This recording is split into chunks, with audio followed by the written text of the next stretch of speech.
Hello everyone, welcome to Tactim. Today in this video, I'm gonna show you how to delete Gmail ID from your mobile. Before starting the video, please subscribe to Tactim. So, let's get started. For this, you have to open your settings. Now scroll down.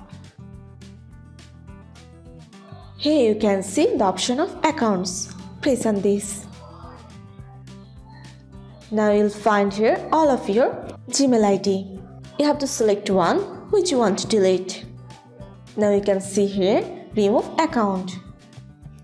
If you want to delete this, you have to press on this remove account. That's it. So this is how to delete Gmail ID from your mobile. So guys, that's it. You can do this.